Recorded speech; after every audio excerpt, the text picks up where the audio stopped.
आज हम बात करेंगे बिहार के भविष्य के बारे में। बीजेपी ने कैसे मनीष कश्यप और पवन सिंह को धोखा दिया। मनीष कश्यप बीजेपी के लिए उनके साथी पत्रकार और पश्चिमी चंपारण के लोगों को दिल तुरा, साथ में जो उनके करीबी मित्र विपिन सर थे उनसे दूरी बनाई।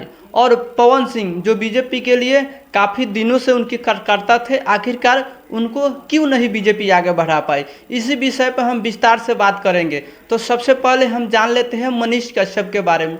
मनीष कश्यप एक यूट्यूबर थे और वो अपने मुताबिक काम कर रहे थे। उन्होंने जब जेल में गए तो उन्होंने सोचा कि मैं राजनेता के तौर पर बिहार को उभारने का प्रयास करूंगा, और उन्होंने हर पार्टी से प्रयास किया, लेकिन कोई भी पार्टी उनको टिकट देने के जब मूड में नहीं थे तो उन्होंने निर्दलीय चुनाव लड़ने का ऐलान किया। जब निर्दलीय उन्होंने चुनाव लड़ने का ऐलान किया तो उनको काफ़ी प्यार मिला वहाँ की लोगों द्वारा। वहाँ की गरीब जिस तरीके से वहाँ की हर मुद्दों पे बात करने लगे मनीष कश्यप का वो वादा सुनकर वहाँ की लोगों में एक खुशी दौड़े, हाँ कि बिहार को बदलने कोई आया है। फिर एक ऐसा समय आया कि मनीष कश्यप ही बदल गए और बीजेपी में जाकर जवान हो गए। मनोज तिवारी आए और उनको दिल्ली ले गए और बीजेपी के बड़े बड़े नेताओं को सामने उनको बीजेपी में शामिल कराया गया और उनको ये आश्वासन दिया गया कि आपको आपके भविष्य के लिए कुछ अच्छा सोचा जाएगा। लेकिन आज ना बीजेपी उनका वो काम मकसद पूरा किया,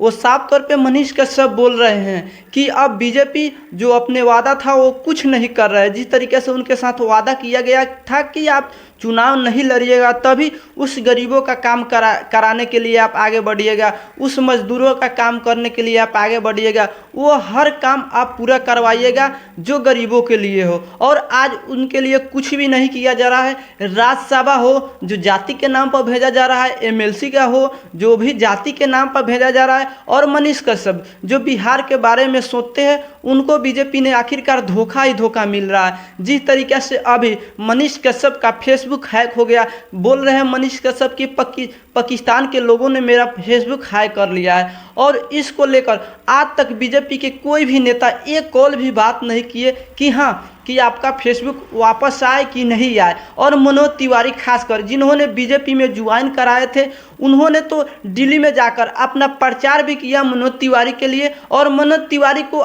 जिताया भी, और मनोज तिवारी जीतने के बाद वो वादा शायद उन्होंने भी भूल गए।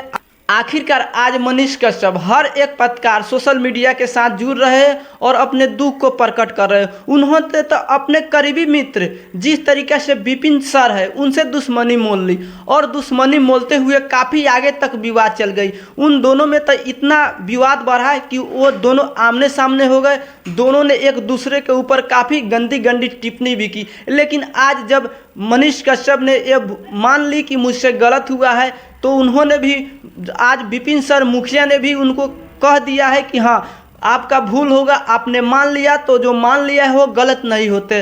तो आज ये दूरी उन दोनों में मिटती हुई दिख रही है। साथ में जिस तरीके से मनीष कश्यप के लिए हजारों पत्रकार और हजारों उनको मित्र थे, उन्होंने भी उनसे दिल तोड़ बैठे थे, लेकिन आज उन सभी से मनीष कश्यप माफ़ी मांग रहे हैं और बोल रहे हैं मुझसे जो भी गलती हो एक बार माफ़ कर दीजिए, एक बार किसी से भी गलती होता है। और आज मनीष कश्यप दर दर के ठोकर खा रहे हैं और सारे यूट्यूबर पे जाकर अपना इंटरव्यू दे रहे हैं। अब हम बात कर लेते हैं पवन सिंह के बारे में।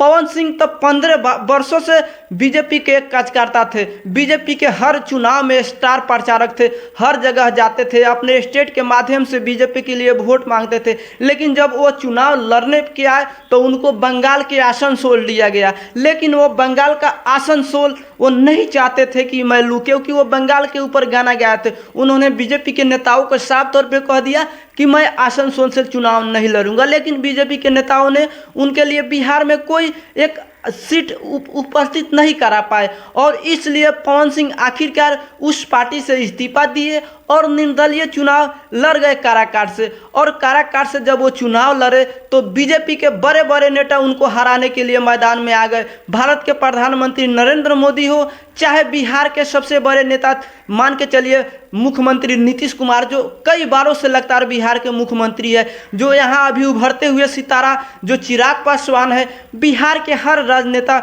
उनको पवन सिंह को हराने के लिए मैदान में उतरा, और उनके भी दिल पर वो धोखा दिया गया जो उन्होंने कई सालों से लगातार बीजेपी को मजबूत किए, बीजेपी के लिए कार्य किए और बीजेपी ने आखिरकार उनके साथ भी धोखा दे दिया। और बीजेपी वो साफ तौर पे बोलते हैं कि हाँ, उन्होंने जब निर्दलीय चुनाव लड़ा तो वो दूसरे नंबर पर चल गए, बीजेपी से ऊपर भी चल गए और आखिरकार उनको हार का सामना करना ही पड़ा।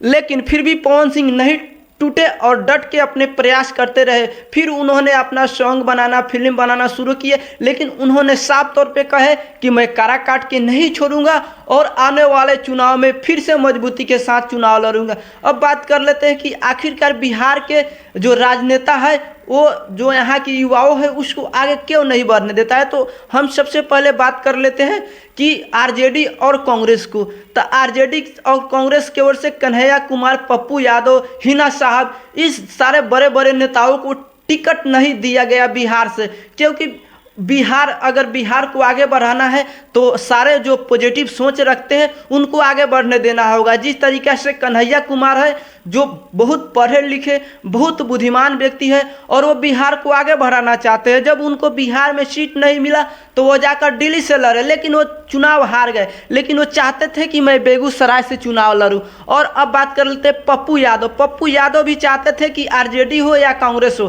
किसी से मुझे पूर्णिया का सीट मिले, लेकिन आरजेडी ने उनको आगे इसलिए नहीं बढ़ने दिया क्योंकि एक और नेता जो आरजेडी तेजस्वी यादव को मुख्यमंत्री बनने में बाधा दे, इसलिए उन्होंने भी आगे बढ़ने से रोक दिया।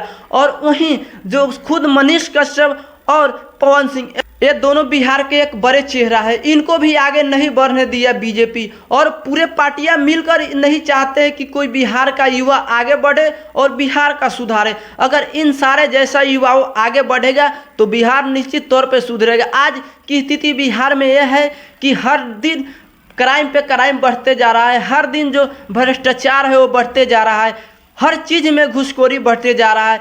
सभी बिहार के नेताओं से गुजारिश है कि बिहार में बढ़ते क्राइम को रोकिए और साथ में जिस तरीके से हर जिले में मर्डर पे मर्डर हो रहा है उनको आखिरकार कैसे रोका जाए। सीएम नीतीश कुमार से गुजारिश है कि आप इस पे कड़ी से कड़ी कदम उठाएं। साथ में जिस तरीके से बिहार में हर रोज एक ना एक पुल गिरता रहा, एक हफ्ते में ही बिहार में रिकॉर्ड बना दिया। किस कदर पुल गिरा ये सोचने वाली बात थी। हर जगह पे भ्रष्टाचार हो रहा है, इस पर एक अच्छी से अच्छी कानून बनाना चाहिए और बिहार में जो भ्रष्टाचार कर रहे हैं उन पे रोक लगाना चाहिए। और इसमें सबसे जो पहला जिम्मेदार प्रशासन का भी है। अगर प्रशासन सही रूप से बिहार का भविष्य के लिए सोचते हैं तो बिहार निश्चित तौर पे आगे जाएगा। लेकिन अभी बिहार का स्थिति सही नहीं है और बिहार को आगे बढ़ाने में बिहार के राजनेता, बिहार के प्रशासन और सारे लोगों को एकजुटता के साथ आगे बढ़ना होगा। मिलते हैं अगले वीडियो में, तब तक के लिए।